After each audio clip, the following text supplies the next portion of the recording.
Good afternoon.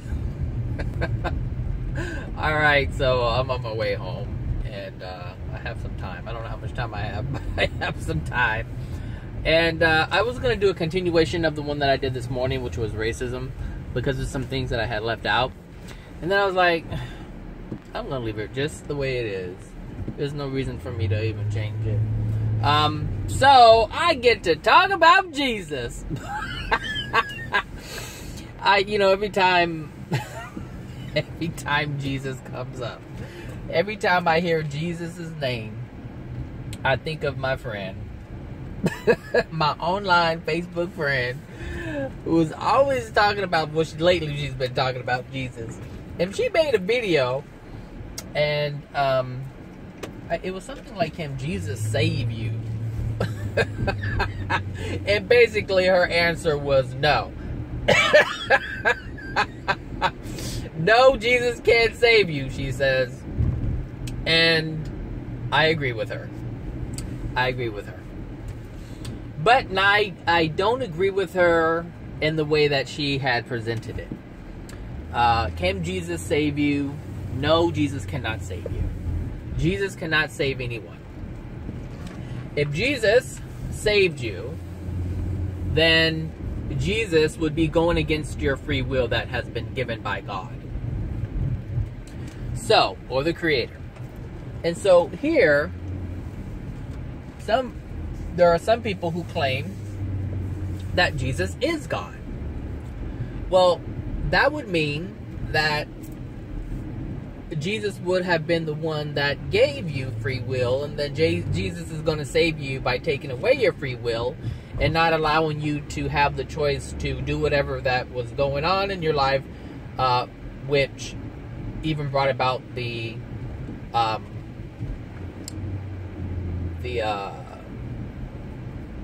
reason for you to even be saved.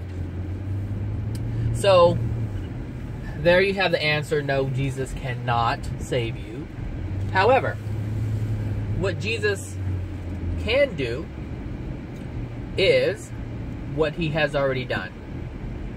Provided ways to love yourself. Provided ways to live in love. Jesus' words, whether it was Jesus or someone else who used the name of Jesus, doesn't matter. The words of Jesus, the loving words of Jesus, let's get that straight. Let me get that straight. Because there are words in the Bible that are said to be by Jesus, and they're not by Jesus. Jesus' words have a signature. There's an energetic signature that is attached to the words of Jesus. Oh, my favorite street, Baxter. Look, Chuck, you are too big. He doesn't care. Oh, come on. What is somebody doing? A U-turn? You can't do a U-turn on Baxter Street. I bet you someone's doing a U-turn. Or is the street too narrow? Sometimes people do U-turns because the street is too steep. But they won't do it. Especially if they have like a 4-cylinder car. Like, this is ridiculous. See? I knew something was happening up there. This is ridiculous. What is it? See that car who's stuck? They try to do it. See, they can't do it. This is crazy. Look at that car. Right. I don't know if you can see it, but there's like a... They're not having it. This is crazy. Look, and this other car, you don't know if you see him at the top, but you cannot go around like... You can't see what's on the other side. So if there's a car coming up and you're trying to go over, you can't see anything. All right. Let's get this together. What are you doing? What? Are you serious? What? Like, what are these people doing on this deep street? Look, if I were you, I would have left him at the bottom of the hill and said, you better walk to your house. He's an Uber driver. Oh my God. See, you can't see anything. Oh, okay. It's clear. I don't know, they act like it was like traffic was packed up for miles. Anyway, this is one of my favorite streets for this reason. So much fun. So much fun. All right. So, what was I saying? Jesus. Oh, so Jesus, the words of Jesus, the true, actual words of Jesus have an energetic signature. There is an energetic signature that is attached to the words of Jesus. And that energetic signature is love. That's how you know which words in the Bible are of Jesus and which words are not of Jesus. That is how you know. See, the Bible was written by man. Many times, the words of the Bible were altered. So some of the things that are true are in there, and some of the things that are not true are in there. And so that's how you know. That's how you know. Love. Which is everything that I ever talk about is love. That's how you know. That's the energetic signature. That is the standard for everything. If you use love as a standard, you can pick anything out. You know what is true and what is untrue. That's it. But going to Jesus, can he save you? No, Jesus cannot. Because like I said before, that would be going against your free will. And nobody can take that away. Nobody can take that away. Nobody can take that away. Nobody can take that away. Nobody can impede upon your free will. You can will something, and someone can, meaning you can desire something and allow someone to do something, which is what people do all the time. People allow themselves to be abused, but it's only through their free will this is happening. It's only through the free will that this is happening. You have to agree in order for something to happen. So if someone's saying something to you or abusing you, and you don't like it, you have the ability to leave. You have the ability to leave, whether it's a family member or a boyfriend or a girlfriend or a regular friend, or whomever, it doesn't matter who it is. You have the ability and the free will to leave, but most people don't. They want to stay and engage. They want to stay and engage. And the reason why they want to stay and engage is because there's something within them that is pulling them to it.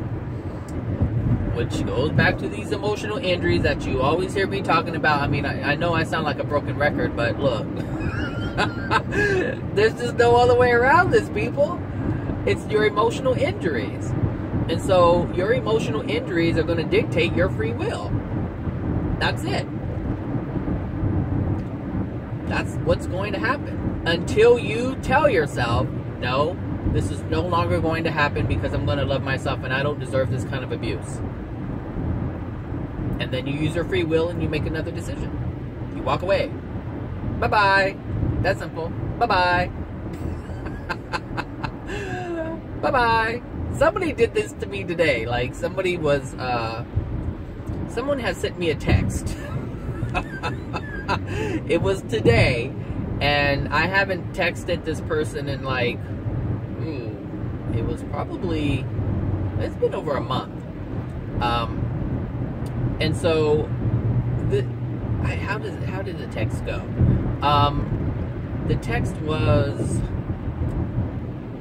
the person had sent me a text a while back, and then I responded. And then it took them a long time to respond. When I say long, I mean weeks to respond, right? And so the person finally responded, and I was like, I'm done. But I was done a long time ago, right? So I was like, I'm done. So I didn't say anything else. I'm like, I'm done. So the person sent me a text, and I didn't respond to it. I just left it alone. I'm like, I'm done. I'm just done, because I already know how this is going to go, right? I already know where the energy is of that other person. So I was like, I'm not messing with that anymore. Because I already know. I just know, right? So today I got a text, and it read, I'm just going to leave you alone. Take care.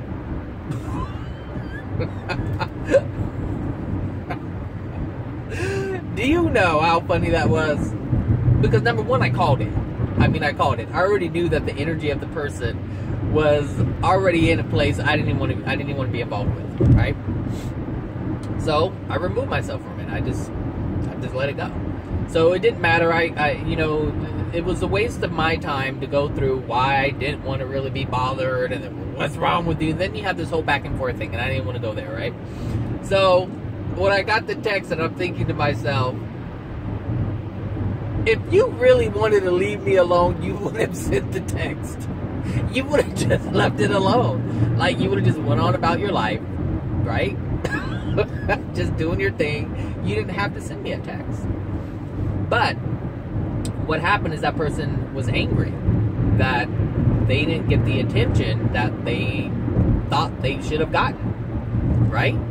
So the response that wasn't there, they were annoyed with. And the text that came in today was actually an attempt to get a response from me, because that person who sent the text had in their mind how I was going to respond. And generally, I probably would have responded. Anybody else would have responded to that text, because they knew it was like a dig. It was like an invitation to an argument, right? I'm just going to leave you alone.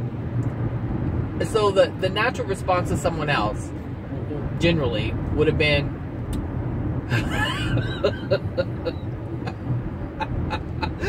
oh my gosh, would have been, I left you alone. And what I said earlier, like, if you really wanted to leave me alone, then you wouldn't have sent me a text message.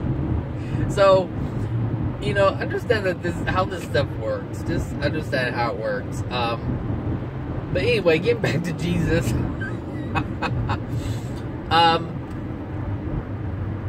Jesus, his words. If you read the words, look, I won't even open the Bible. It doesn't matter. It doesn't matter what is in the Bible, because I already live by the code of love. So if I'm living by the code of love, and love is the code of God, and Jesus was speaking the code of God, which was love, why do I need to open that book? Why do I even need to open that book? If that is the foundation of everything, why do I need to open that book? I don't know. Maybe somebody else does have to open the book to find out what love is. But love is honoring someone else's free will, having compassion, understanding. That's what love is. Those things. To help someone when they're in need, not because you want something in return, but because you have it in your heart to help. That's love. That's what love is. Love yourself. Don't allow anyone to abuse you. I want to get off with the freeway. I want to get off. Okay. Like, that traffic's just too much. So yeah, Jesus. You can learn a lot from Jesus if you did open the Bible. You can learn a great deal from the words of Jesus that are in the Bible. The loving parts. This is key. This is key. Anything that is in the Bible that is unloving, discard. Discard it. Because they weren't the words of Jesus. They just weren't. Now, if you believe that the Bible is the Word of God, then you're in trouble. You are in trouble. Because you're going to condemn others, but most of all, you're going to condemn yourself. You are going to condemn yourself because you're going to do things and you're going to have shame, you're going to have guilt, and this is going to put you in a bad place. It's going to put you in a negative space.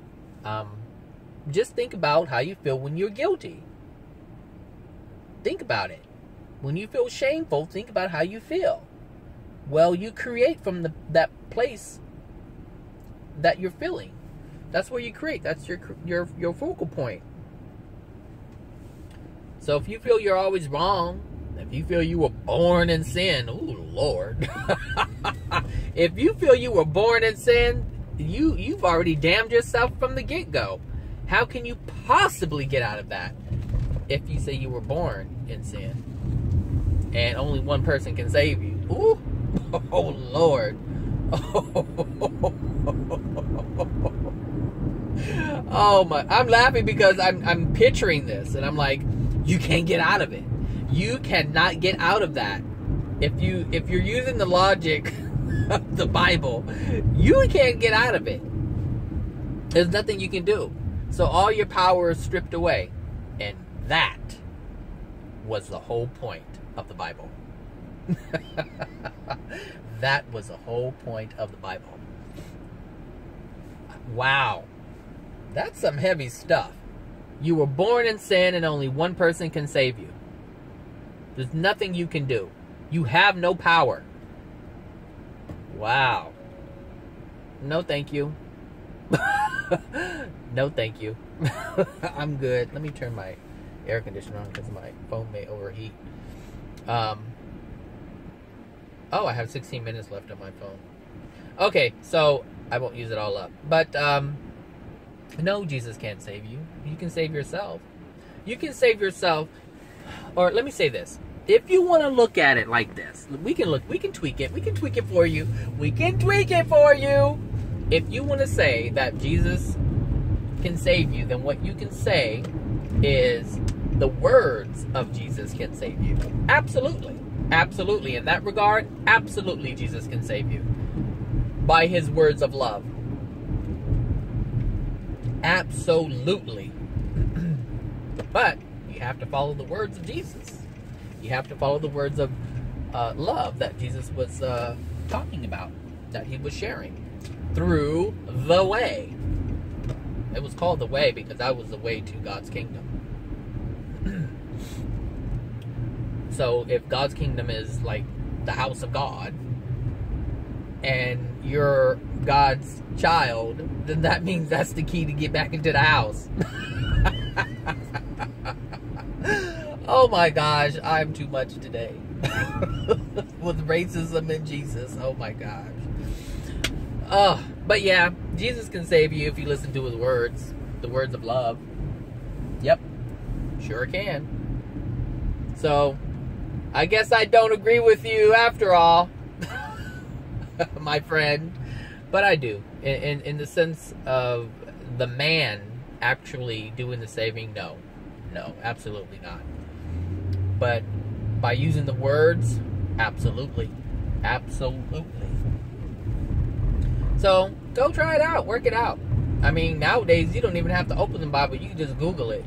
Google all the verses of Jesus, and I'm sure somebody has it. It'll pop up somewhere. And read through them. I haven't read them. But, like I said, I don't need to because I already operate from the place of love. Like I said in the video this morning, I think it was this morning, that I ask myself, is this loving or not loving? And here's the thing.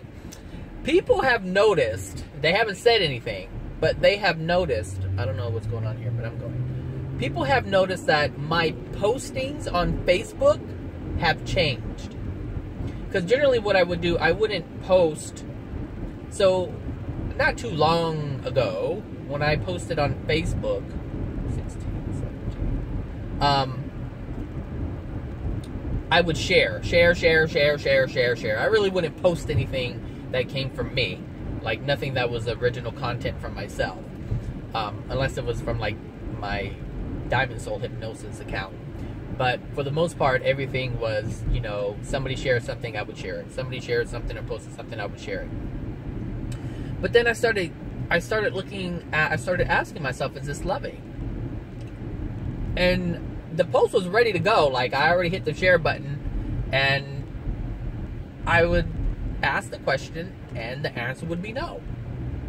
And I would cancel it.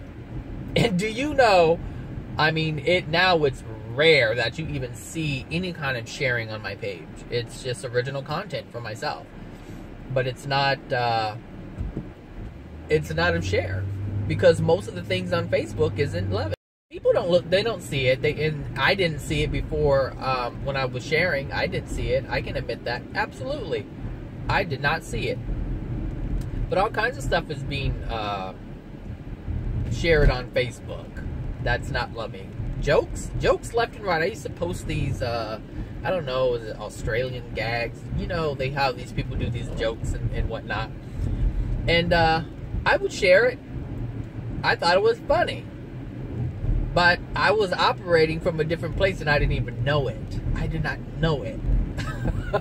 And just by talking about it right now, I can see it. I can see it. Because the change happened without my knowing.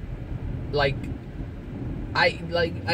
was looking at, I went to my page instead of my feed, but I went to my page and I was scrolling down. I was like, dang, I haven't shared anything. It's just like my original content. And I didn't even notice this. It just happened. And I said this in a previous video that when you work on yourself, you don't have to try. It's just something that happens. The change just happens. You don't have to try, but you have to allow it. You just have to allow it. You can't be resistant to it. People will change automatically for the better if they didn't have resistance to it. If they didn't feel that they were leaving their, or abandoning themselves, abandoning the identity that they feel that they have created. If people didn't have that resistance, then they would change automatically. They would just allow it to happen. But people want to hang on to who they are, for whatever reason. I mean, there's many reasons why people won't do it. My forehead is so cold because I turned this stupid bin on to cool down my phone, and it feels frozen. Like, I move my forehead and it takes forever to move. Oh my goodness. So yeah, anyway, going back to this Facebook thing.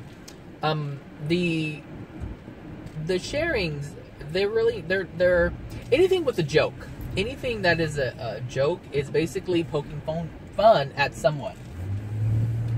It's recognizing someone's fault, or it's doing something to someone that is unloving. And if you really don't know what unloving is, then you'll do it without even knowing about it. There's nothing.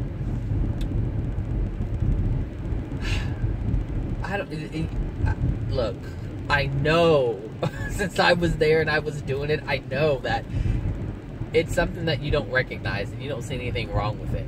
But it's kind of like what I said, I don't know if it was this morning or the video made yesterday, where I was talking about the children and the Easter Bunny and Santa Claus. Like, parents do this and they don't think anything of it.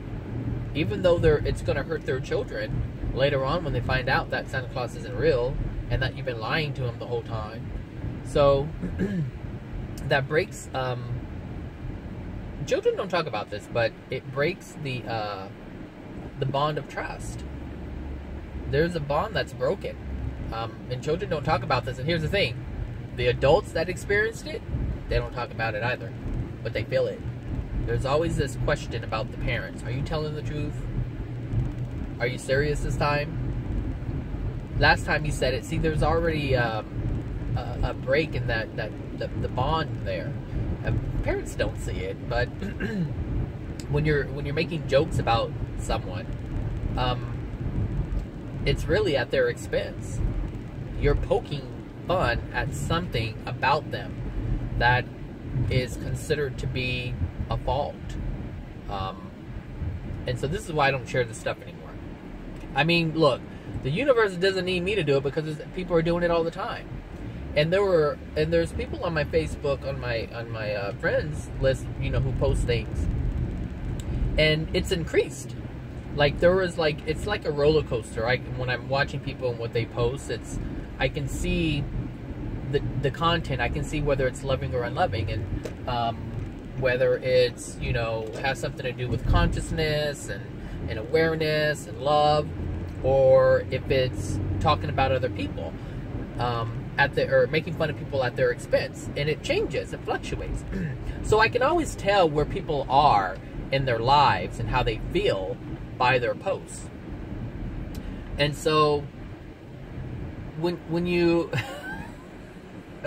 now everybody's gonna like unfriend me, or put me on a list where I don't see their stuff. That happens to me all the time. People will stop talking to me because I know so much about them. And people are very secretive. They're very secretive, so they don't want anybody to know anything about them. Only the things they want you to know, not the things that they don't want you to know. But the things that I know are the things that they don't want people to know.